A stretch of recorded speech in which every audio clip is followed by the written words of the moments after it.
Sous la menace d'une hausse des prix des denrées de première nécessité, l'UNACOIS Diapo tire la sonnette d'alarme. Idicam et compagnie face à la presse cet après-midi dénoncent l'interdiction de l'importation du sucre. Deuxième jour de grève des syndicats de la santé à l'hôpital Abass Ndao. Seules les urgences sont traitées. Les patients qui ont rebroussé chemin étalent leur frustration dans ce journal. Des perturbations en vue des examens d'inspection. Le syndicat des inspecteurs et inspectrices de l'éducation qui entame ce lundi son plan d'action va boycotter les examens d'inspection des enseignants de l'élémentaire au lycée. Et puis à un peu plus d'un mois du début de la Coupe du Monde de football, la direction technique nationale et le sélectionneur national analyse le jeu des adversaires des Lions en Russie. Objectif, réussir la meilleure participation pour les Lions du Sénégal. Voilà le sommaire de ce 20h. Dans quelques instants, le développement.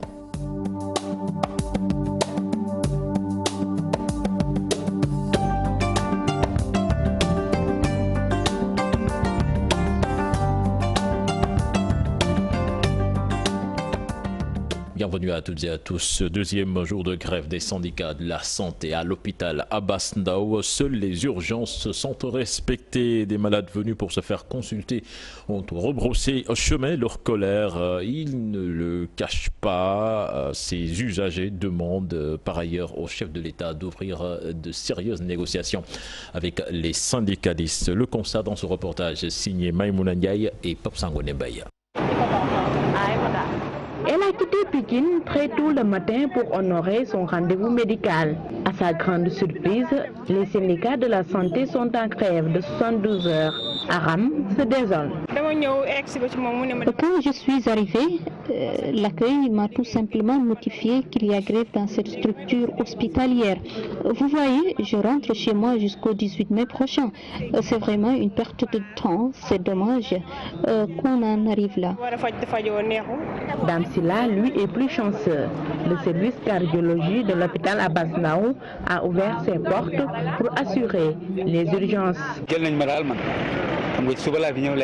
J'ai fait ma consultation normalement. J'ai présenté au cardiologue mes analyses et il m'a reçu dans son bureau. Je ne sens pas la grève, franchement.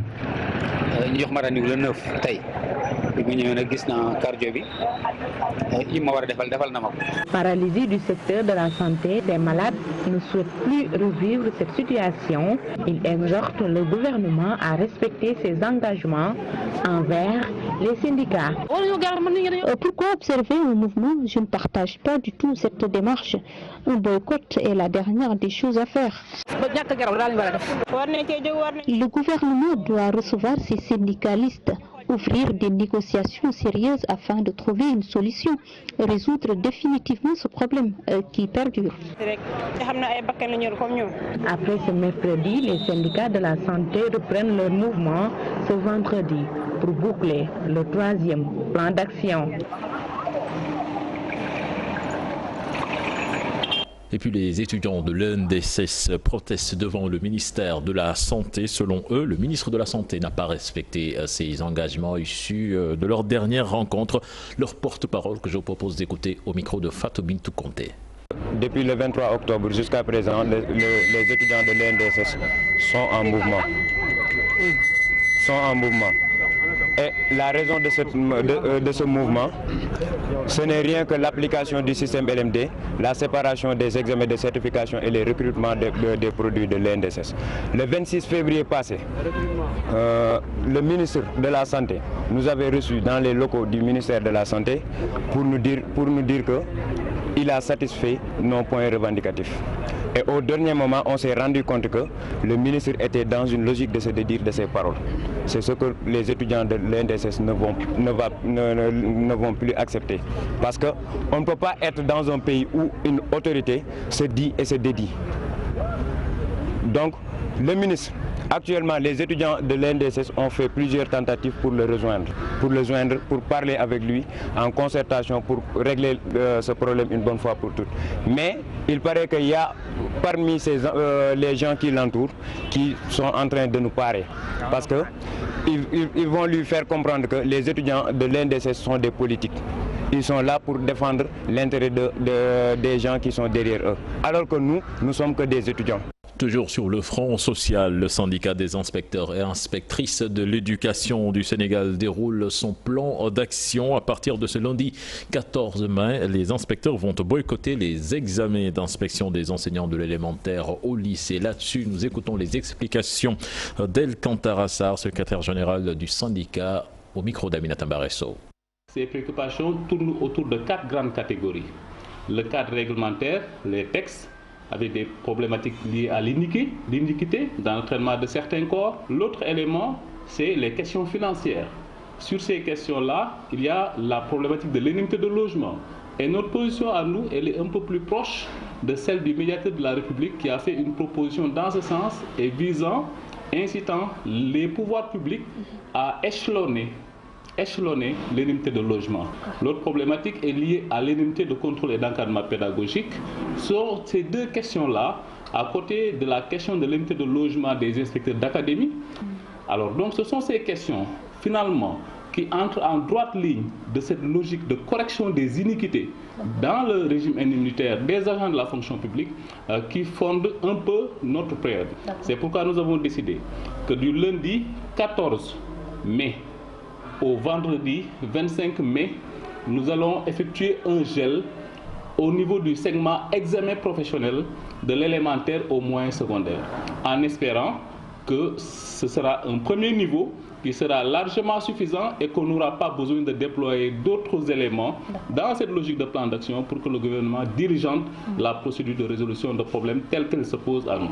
Et puis le collectif des formateurs de l'École nationale des arts en grève depuis maintenant 3 semaines. Ces enseignants réclament de meilleures conditions de travail, le renforcement des capacités des enseignants, l'augmentation du budget alloué à l'École nationale des arts et des locaux dignes de ce nom. Là-dessus, nous écoutons Abou Bekr Thiam, leur porte-parole, interrogé par Ibou Diouf. Déjà le problème du statut des enseignants de l'École nationale des arts. Donc les enseignants de l'École nationale des arts sont issus même de cette structure de formation. Ils ont un bac plus 4 avec déjà un background de 15 années d'expérience professionnelle, suite auquel ils ont été détachés du ministère de l'Éducation vers le ministère de la Culture. Donc ce détachement aussi n'a eu aucun impact sur l'aspect pécunier, donc sur le plan de carrière aussi, et on aimerait aussi vraiment avoir déjà des renforcements de capacité dans le dit domaine, puisqu'en fait au niveau de la formation, nous ne faisons pas des enseignements apprentissage théoriques, donc il y a la phase pratique qui est là, donc qui est à son heure. Donc il y a vraiment des aspects sur lesquels nous aimerions que la tutelle prenne compte. Nous voulons aussi que l'État revoie un peu le budget qui est alloué à l'École nationale des arts. Nous avons un budget de 11 millions. Vraiment, avec ce maigre budget, on ne peut rien faire. Il y a le projet de l'ENAM-C, la nouvelle École nationale des arts et métiers de la culture. Donc cela fait de cela 2 ans, depuis 2016 on en parle. Bon là, jusqu'au moment aussi où nous sommes, nous ne savons pas le site qui est alloué à cela. Nous ne savons pas non plus la pose de la première pierre à quand. Donc là, nous sommes en face d'une allée électorale en 2019. Donc pour parer à toute éventualité, nous aimerions quand même que cela se fasse dans les délais les plus rapides. Et l'École nationale des arts, c'est la seule structure qui existe à ce niveau. Je crois qu'il y a un minimum à ce niveau que l'État doit vraiment consentir et qui se disent que là c'est un problème urgent qui est là, qu'ils doivent régler. Toben, situé dans la commune de Meouane, manque presque de tout, pas d'eau ni électricité, encore moins de cases de santé. L'enclavement du village est aussi source de plusieurs maux. Les populations ont organisé une marche pacifique en guise de protestation. Charanta Diop, c'est la terre. Toben, un village sablonneux, très difficile d'accès, une localité située dans la commune de Meouane qui manque de tout. Pas d'électricité, pas d'eau, encore moins de cases de santé. 5000 personnes y vivent, mais malgré cela, nous vivons dans l'obscurité totale. Toute la population se meut dans l'obscurité totale. Toben mérite d'être électrifié, ça c'est un besoin vital qui ne peut plus attendre. Cette taxe quittant de Ngaham traverse plusieurs villages, notamment Ndari, Toben, Kissé, Yendounan, Dogondu, toutes ces populations-là vivent un véritable calvaire. Il n'y a même pas de case de santé. Ce phénomène explique les souffrances que nous vivons. Pour se procurer même d'un simple paracetamol, les populations sont obligées de déplacer 7 km de Mewan, ou bien 7 km de Pire, ou bien même 11 km de Tuaon. Tout cela, nous voulons que cela cesse. Ce village, à proximité des ICS, risque d'être enrayé de la carte nationale du fait des effets néfastes de la pollution selon les populations. Elles ne cessent, ces ICS-là ne cessent de nous polluer, de polluer les villages. La santé de ces populations est en danger. Donc le barème d'indemnisation soit fixé, qu'il soit l'objet d'un consensus général. Les habitants du village ont organisé une marche pacifique encadrée par les éléments de la gendarmerie d'Omboro pour hurler leur détresse.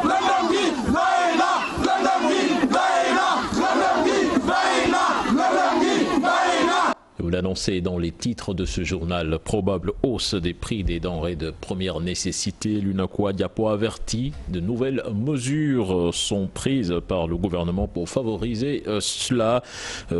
Idicam et compagnie qui faisaient face à la presse cet après-midi dénoncent également l'interdiction de l'importation du sucre et exige un audit de la campagne de la compagnie sucrière sénégalaise. Compte rendu de cette conférence de presse signée Fatidian et Modou Diop.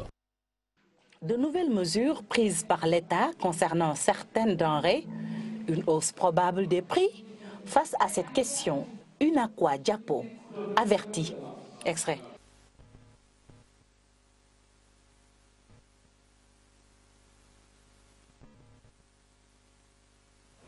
Aux sachets en plastique, aux jus de fruits et aux légumes. Donc sur les légumes, il y a 5% de taxes de plus. Sur tous les corps gras alimentaires, il y a 10% de taxes de plus. Sur les corps gras alimentaires, beurre, crème de lait, succédante ou mélange contenant du beurre ou de la crème, 15% de taxes. Sur les jus de fruits et des légumes, 5%. Boissons non alcoolisées, 5%. Sur les sachets en plastique, 3 francs par gramme de sachet. Et sur les véhicules de tourisme, il est appliqué une nouvelle taxe de 10% en sus de ce qui existait déjà. La répercussion, elle est simple, elle coule de source. À chaque fois qu'on charge davantage le commerçant, il se décharge sur le consommateur. C'est aussi simple que ça. Et c'est dommage que ces taxes interviennent à la veille du mois de Ramadan. Et après le Ramadan, on va enchaîner avec les fêtes de Tabaski. L'interdiction de l'importation du sucre dénoncée, la CSS pointée du doigt, un audit exigé.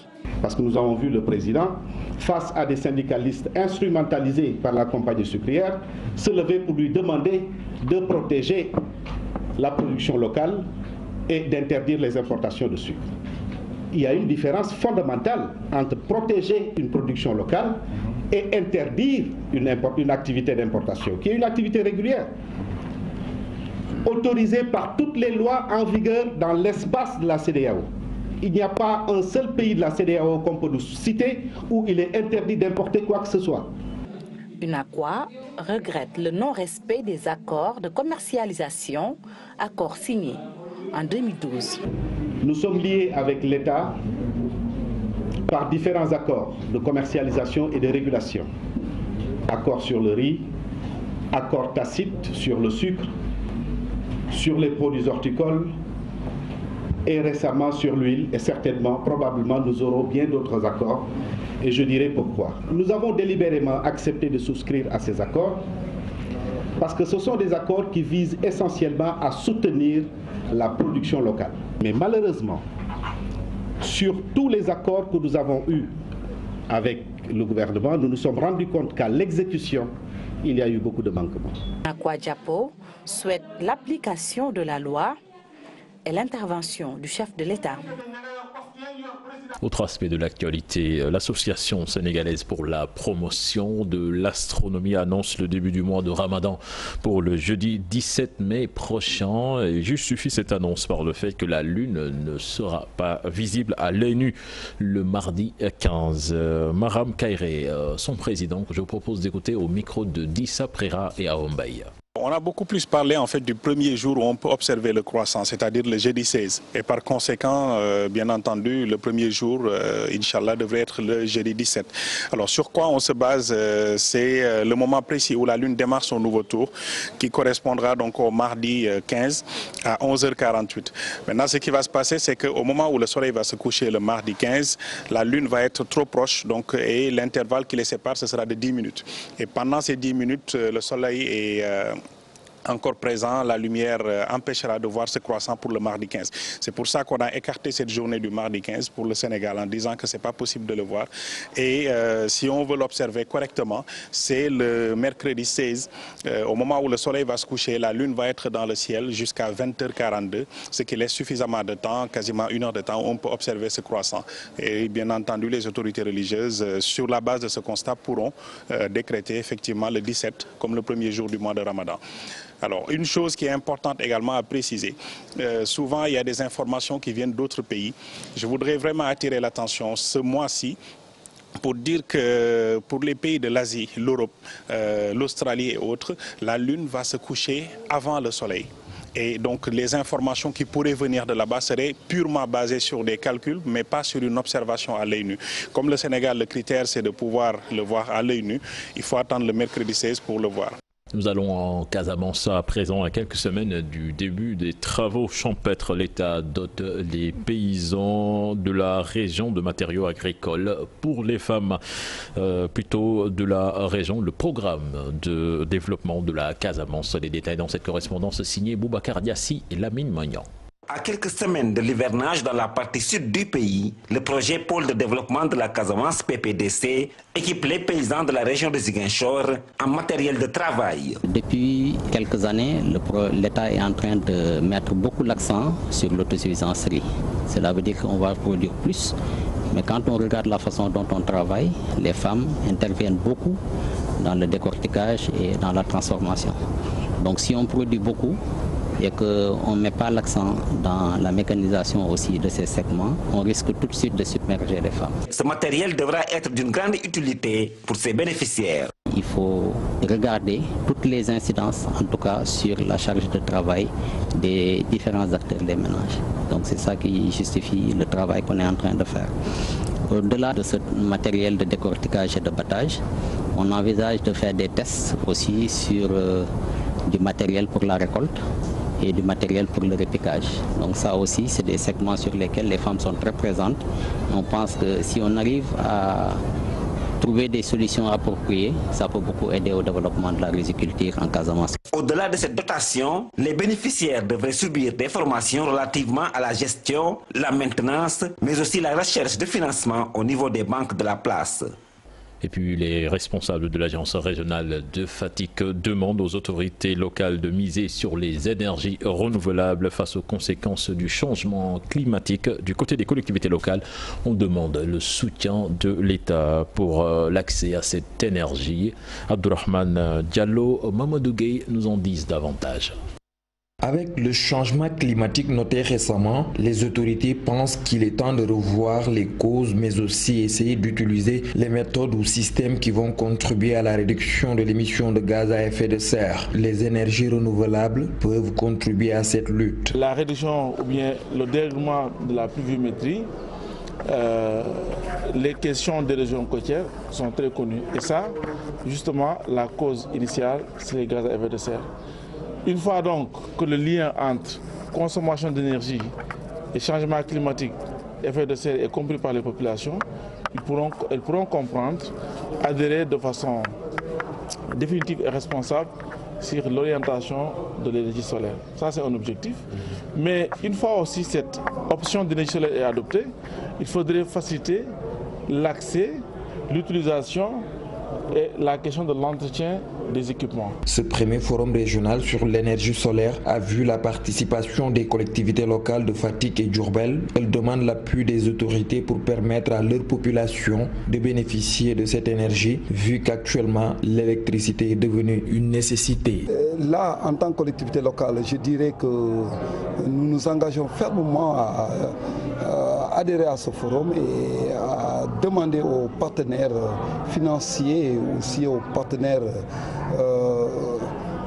qui sont là, comme l'État à travers ses agences, l'ASER, l'ANER et l'AME, de bien vouloir nous accompagner pour que les populations se soulagent véritablement à ce produit. Plusieurs villages de Fatick et Diourbel n'ont pas d'électricité et si toutefois les autorités réussissent à promouvoir cette énergie solaire, les populations auront facilement accès à l'énergie, mais aussi elles ne vont pas trop subir les conséquences du changement climatique.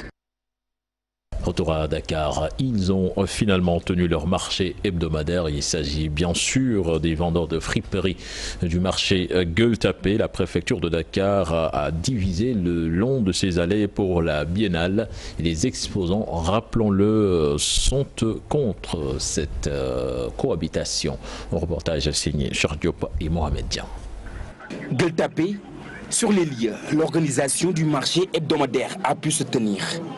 L'espace réservé à la biennale n'a pas empêché certains commerçants habitués à mener leurs activités comme il se doit.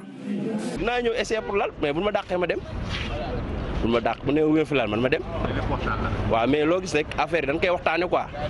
Parce que ñoom dañuy liggéey. Il y a un manque de considération des autorités étatiques et des élus locaux à notre égard. Et vu le rôle aussi important que nous jouons dans l'économie du pays, on mérite plus. Il nous a laissé avec des élus locaux qui ne cessent de nous déguerpir et puis sans motif valable. On dirait même que ces motifs deviennent parfois politiques ou même rachats auprès des populations. Pour cet exposant, seuls les commerçants impliqués dans l'organisation sont autorisés à s'installer ici pour éviter des cas d'infiltration. C'est deux choses qui ne se mélangent pas. Donc peut-être ça c'est l'erreur peut-être des organisateurs. Bon, ça, ils devaient régler ça depuis au début parce qu'on ne peut pas voir les vendeurs de friperies à côté et voir des œuvres d'art aussi à côté. Ça, il n'y a pas de cohérence. La biennale fait partie aussi des enjeux culturels du Sénégal. Les vendeurs de friperies déclarent que ce commerce est leur gagne-pain. Toutefois, exposants et organisateurs de la biennale invitent les populations à mieux vulgariser la biennale qui se tient tous les 2 ans parce que c'est une affaire de tous. Et puis le Dakar 2018 bat son plein. Les artistes photographes sont aussi de la partie, parmi eux Djibril Dramé. Avec son concept Ndaonal, il est artiste visuel, s'intéresse aux images en noir et blanc. Une manière pour ce photographe de montrer la beauté de l'Afrique, le sens de la religion musulmane et la paix sociale entre les Africains. Nos reporters l'ont rencontré. Ibou Diouf, Diafaraba.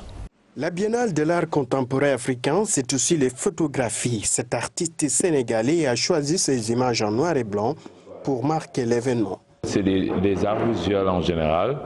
Et dans les arts visuels, il y a de la photo, il y a de la vidéo, il y a tout ce qui est visuel, la sculpture. Le noir et blanc dégage non seulement beaucoup d'émotions, et aussi, moi je pense que la vie en général, c'est le noir, mais aussi c'est le blanc.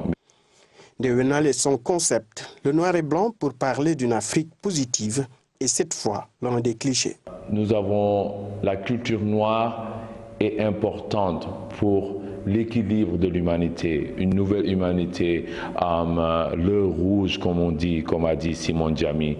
Et le rouge aujourd'hui, c'est qu'il faudra que la culture blanche, c'est-à-dire l'Occident en général, puisse apprendre des Noirs. Des images d'un jour de fête, Tabaski ou Korité, l'artiste parle de l'islam comme une religion de paix et de tolérance. À l'occasion des fêtes de Tabaski et de Korité, je décide d'inviter ou bien d'aller dans un quartier et d'y installer un studio photo pour les musulmans, pour les non-musulmans, pour les jeunes, pour les créatifs, des amis.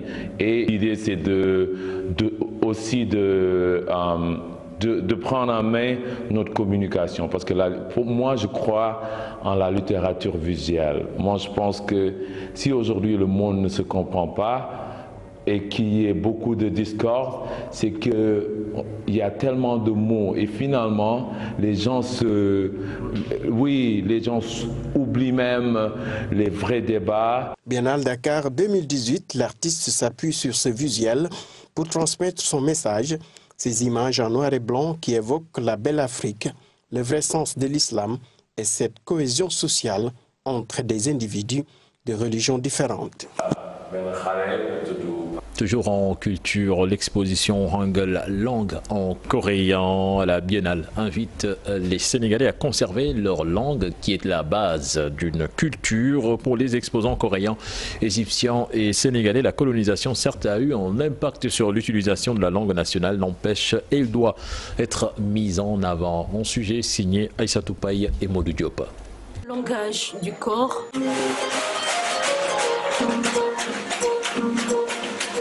Expression plurielle.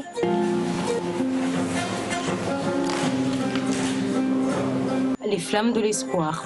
L'espoir de redonner à la langue toute sa valeur. La Corée s'invite à la Biennale de Dakar à travers l'exposition Hangul. Il a dit 4 langues. Première langue, c'est la langue coréenne. Et deuxième français, et troisième Wolof. Et le quatrième, c'est sans parler, seulement mimer. Mais nous, on a gardé notre langue parce que c'était très court. Pendant 35 ans, c'est très court. Comme ça, on peut garder d'autres générations. La culture, c'est bien de garder avec notre langue propre. Une réappropriation de nos propres langues, tout en conservant celle de la colonisation, enracinement. Implique ouverture. Pour moi, la langue, c'est un outil très important dans la conception d'où on vient. Les langues de colonisateurs, 1, 2, 3, 4 langues. Enfin, je suis peut-être gâtée parce que je parle 4 langues, mais chacune des langues me sert différemment. Mais aucune de ces langues ne véhicule ma culture. Pour le co-commissaire de l'exposition, la valorisation de la langue passe forcément par l'usage quotidien de celle-ci. Une autre langue, c'est un enrichissement, c'est clair, c'est utile en fait de parler les autres langues, mais en même temps par contre, il ne faudrait pas faire de sorte qu'aussi nos langues qui nous sont propres, qu'on fait de sorte que ces langues-là, qu'on les perde. Je pense que ce serait dommage parce que quand on perd la langue, la culture stagne ou bien la culture elle disparaît pour ne pas le dire. Le fond comme la forme nous interpelle dans cette exposition à reconsidérer la langue comme un vecteur culturel. Du football avant de boucler cette édition, Aliou Cissé, entraîneur de l'équipe nationale du Sénégal et la direction technique nationale et quelques entraîneurs de football étaient en conclave ce matin dans un hôtel de la place. Objectif, recueillir les idées des différents techniciens, analyser le jeu des prochains adversaires des Lions à la Coupe du Monde en Russie, le tout pour une meilleure participation du Sénégal à cette Coupe du Monde. Ibou Diouf, Diafaraba nous en disent davantage. Ils sont tous techniciens de football et ont eu à officier sur le banc de l'équipe nationale de football du Sénégal. Des entraîneurs qui participent à cette discussion avec la direction technique nationale. Des échanges pour aider l'entraîneur dans le choix final. Le but de cette journée, c'est discuter un peu sur la préparation de l'équipe du Sénégal en direction de la Coupe du Monde. Vous le savez que Aliou n'a pas eu l'occasion de rencontrer les entraîneurs depuis son installation. Ce n'est pas faute, il n'a pas le voulu. C'est parce que simplement que pendant ces 3 dernières années, il n'y a pas eu de temps. Décrypter le jeu des Lions, le style des adversaires pour être fin prêt lors de la prochaine compétition. Nous allons donc discuter d'abord de l'équipe nationale du Sénégal, de son jeu, des joueurs. En tout cas, nous allons diagnostiquer un peu quand même notre équipe nationale. Nous allons en tout cas diagnostiquer notre football à travers effectivement des vidéos, des matchs, des éliminatoires, de la CAN et de la Coupe du Monde, et pour nous permettre en tout cas d'avoir le maximum d'informations pour Aliou. La liste des 23 joueurs avec une présélection d'abord se profile à l'horizon. L'avis des techniciens pourra aussi aider Aliou Cissé dans son choix final. Personne aujourd'hui d'entre nous ne peut imposer à Aliou effectivement un nom. Mais par contre, Aliou a une idée de sa liste. Et je pense qu'à travers les discussions que nous aurons, et à travers également aussi les séances que nous allons avoir, peut-être ça lui permettra également aussi d'avoir plus d'ouverture. Donc nous, à travers les discussions, peut-être il pourra peut-être ressortir certaines solutions qui puissent le permettre en tout cas de faciliter ses choix, parce que simplement ça sort effectivement de personnes outillées comme effectivement les personnes qui sont là autour de la table. L'équipe nationale de football entame dans quelques jours la phase préparatoire, une initiative de plus pour permettre à l'entraîneur et son équipe de réussir un bon mondial en Russie. Et puis toujours en football, Génération Foot qualifiée en finale de la Coupe du Sénégal. Les Grenats ont battu cet après-midi le Kaoral de Kolda 4-0. C'était à Dini Biramdawa. Et puis cette information qui vient de nous parvenir avant de boucler cette édition, les membres du collectif des usagers de l'autoroute à péage vont se recueillir prochainement sur l'autoroute pour rendre hommage aux disparus de la route, notamment le dernier en date, Papis Mbalo de Gelongal. C'était lors d'une rencontre cet après-midi. Les membres en ont profité pour mettre en relief leur plan d'action. Monsieur Walifal, l'un d'eux que je vous propose d'écouter au micro d'Aïssatou Paye et Youssou Baro. Nous nous rendrons sur l'autoroute à péage pour une séance de recueillement, de prière, pour le repos de l'âme de tous ceux qui ont perdu la vie sur cette autoroute. Il y a effectivement Papis qui est le dernier en date, mais il y a avant lui beaucoup d'autres Sénégalais. Nous avons mené ce mardi un certain nombre d'activités, dont la rédaction et le dépôt d'une lettre à la présidence de la République.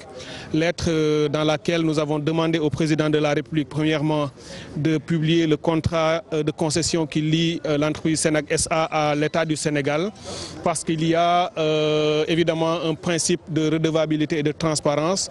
Il y a un principe de bonne gouvernance et les Sénégalais ont le droit de savoir quels sont les engagements pris par cette entreprise et ce que l'État lui concède. Et nous avons demandé au président de revoir tout cela.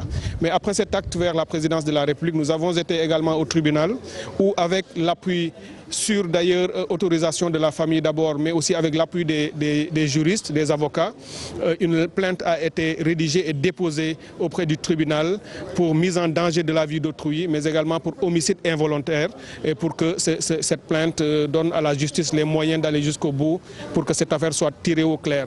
C'était plutôt Chertidiandier, l'un des membres du collectif. C'était le dernier élément de ce journal. Prochain rendez-vous pour l'information, ce sera à 0h avec le tout en images. Excellent suite de programme en compagnie de la TFM. Au revoir.